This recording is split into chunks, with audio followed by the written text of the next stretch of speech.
हरे कृष्णा। भगवत गीता अध्याय 2, गीता का सार, श्लोक 7। इस श्लोक में अर्जुन श्री कृष्ण से यह कहता है कि कार्पण्य दोष उपहत स्वभावः पृच्छामि त्वां धर्म सम्मूढ़ चेताः यत् श्रेयः स्यात् निश्चितं ब्रूहि तत् मे शिष्यः ते अहम शाधि माम त्वां प्रपन्नम। अर्थात अब मैं अपनी कृपण दुर्बलता के कारण अपना कर्तव्य भूल गया हूँ और सारा धैर्य खो चुका हूँ। ऐसी अवस्था में मैं आपसे पूछ रहा हूँ कि जो मेरे लिए श्रेयस्कर हो उसे निश्चित रूप से बताएं। अब मैं आपका शिष्य हूँ और आपका शरणागत हूँ, कृपया मुझे उपदेश दें। यह प्राकृतिक नियम है कि भौतिक कार्यकलाप की प्रणाली ही हर एक के लिए चिंता का कारण है। पग पग पर उलझन मिलती है, अतः प्रामाणिक गुरु के पास जाना आवश्यक है, जो जीवन के उद्देश्य को पूरा करने के लिए समुचित पथ निर्देश दे सके, यानी जो हमें गाइड कर सके।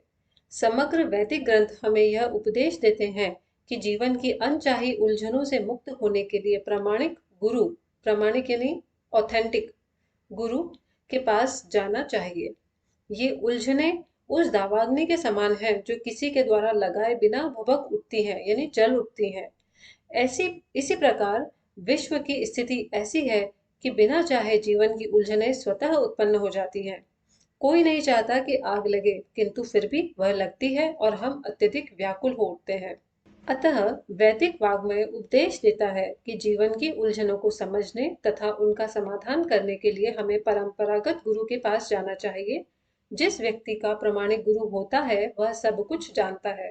अतः मनुष्य को भौतिक उलझनों में न रहकर गुरु के पास जाना चाहिए, यही इस श्लोक का तात्पर्य है। आखिर भौतिक उलझनों में कौन सा व्यक्ति पड़ता है? वह जो जीवन की समस्याओं को नहीं समझता। बृहदारण्यक उपनिषद में व्याकुल मनुष्य का इस प्रकार वर्णन हुआ है। व्याकुल यानी जो परेशान है।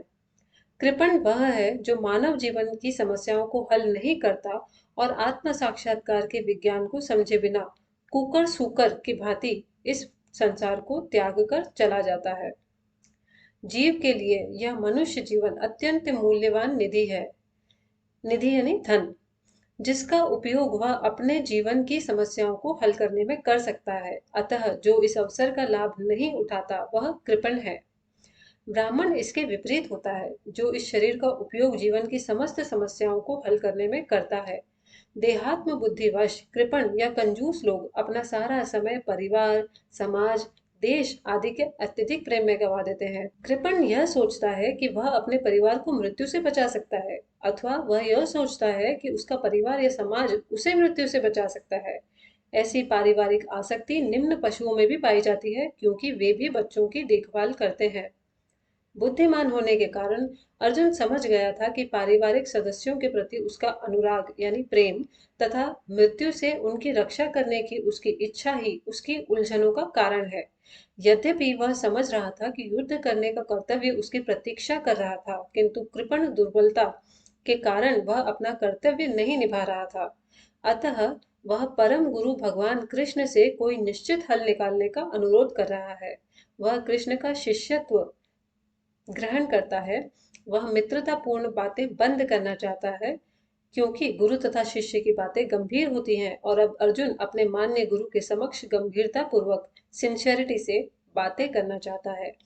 इसलिए कृष्ण भगवत गीता ज्ञान के आदि गुरु हैं और अर्जुन गीता समझने वाला प्रथम शिष्य है। अर्जुन भगवत गीता को किस तरह समझता है, यह गीता में वर्णित है।